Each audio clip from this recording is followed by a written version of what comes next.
months of stalled diplomacy and Trump's lofty promise to end the war on day one have yielded little progress.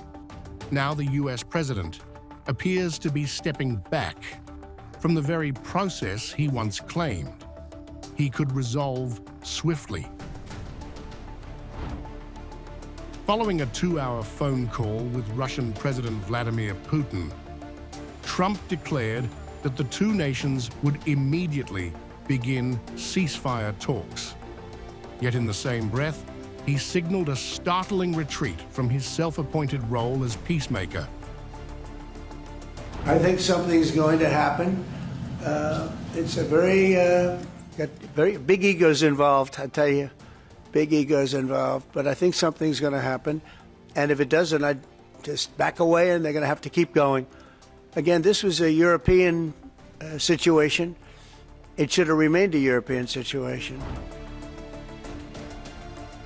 Trump, whose belief in his own deal-making has long shaped his Ukraine approach, now seems boxed in and frustrated. He pointed directly at Ukrainian President Volodymyr Zelensky as a central challenge.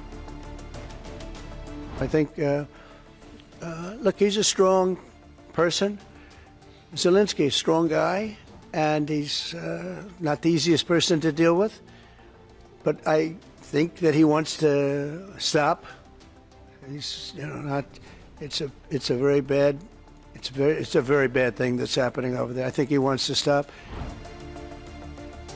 With the war in its third year and tens of thousands dead, Ukraine has leaned heavily on US backing to hold ground and leverage negotiations.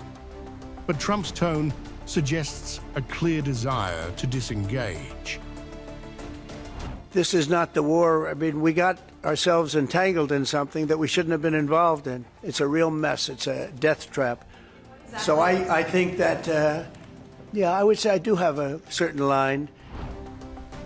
That line, once blurred by rhetoric, now seems firmly drawn. Trump's unwillingness to impose further sanctions on Moscow, a step that once rattled Europe, has handed Putin a subtle but strategic advantage. His shift caught European allies off guard. Several leaders, briefed by Trump after his Putin call, issued statements of support for Ukraine, vowing to do what the US would not: escalate sanctions against Moscow. But they stopped short of setting a timeline. Trump's apparent retreat risks stripping Kyiv of its greatest diplomatic shield, US influence. And it leaves NATO grappling with a sobering question: is Washington's exit the opening Putin has been waiting for?